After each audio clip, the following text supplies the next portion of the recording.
1932 का खतियान आधारित स्थानीय नीति झारखंड विधानसभा से पारित किया है हमारे माननीय मुख्यमंत्री जी ने, और उसे राज्यपाल ने वापस कर दिया, और केंद्र सरकार उसे पारित क्यों नहीं कर रही है? अगर आप आदिवासी के पैरोकार हैं तो निश्चित रूप से इसे आप तुरंत पारित कीजिए, क्योंकि हर राज्य में, चाहे वो कर्नाटक हो, पश्चिम बंगाल हो, चाहे वो महाराष्ट्र हो, हर बिहार हो, हर जगह स्थानीय लोगों के लिए वहाँ पर रिजर्वेशन पॉलिसी होती है कि 3rd और 4th ग्रेड की नौकरी में उन्हें जगह मिले, क्योंकि बाहरी लोग आकर कई बार उनकी नौकरियां खा जाते हैं और वो पिछड़े रहते हैं। तो हमारे राज्य में इसकी मांग हो रही है, और इसीलिए खतियान आधारित स्थानीय नीति की मांग हमारी सरकार कर रही है, जो अभी तक नहीं दी गई है, और उसे तत्काल दिया जाए, ये हमारी मांग है।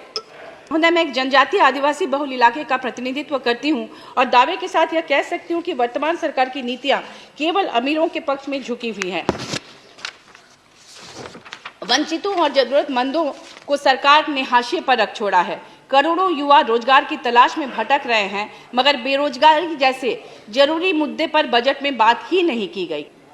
एक और महत्वपूर्ण बात कहना चाहूंगी कि अडानी पावर प्लांट, आपको पता होगा कि झारखंड में है और नया खुला है, जो कि बांग्लादेश को बिजली बेच रही है, और वो अडानी पावर प्लांट से जो प्रदूषण होता है वो वहाँ के लोकल आदिवासी, वहाँ के लोग उसे झेलते हैं।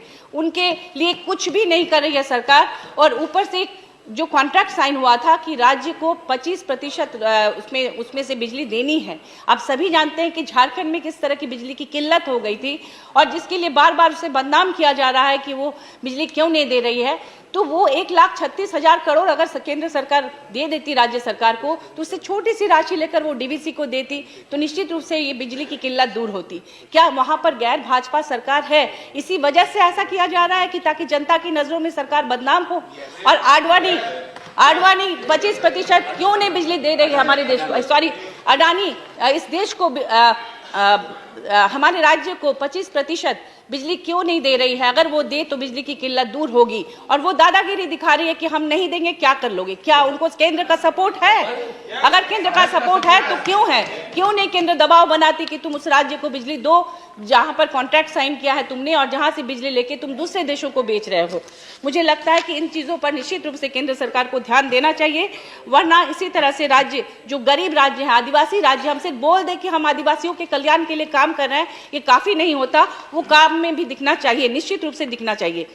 किंतु पिछले कुछ वर्षों में सरकार ने आदिवासी क्षेत्रों में प्राकृतिक संसाधनों की लूट को बढ़ावा देने वाली आदिवासी विरोधी नीतियों को आक्रामक रूप से आगे बढ़ाया है। 2022 में प्रस्तावित वन संरक्षण अधिनियम मेरे दावे की संपुष्टि करता है। पुराने नियमों में जहां आदिवासी क्षेत्रों में शुरू होने वाली परियोजनाओं में ग्राम सभा की सहमति आवश्यक थी, उसे सरकार ने निरस्त कर दिया है।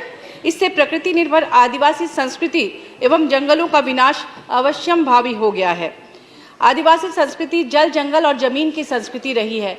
आदिवासियों के जितने भी संस्कार होते हैं, जन्म से लेकर मृत्यु तक, वे सभी जंगलों पर आधारित होते हैं।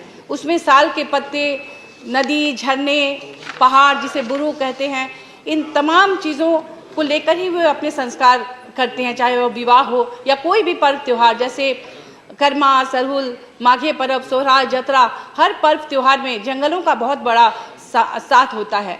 और मुझे लगता है कि विकास का जो आदिवासी मॉडल है आज के समय में, वही इस धरती को बचा सकता है, न कि विकास का पश्चिमी पूंजीवादी मॉडल।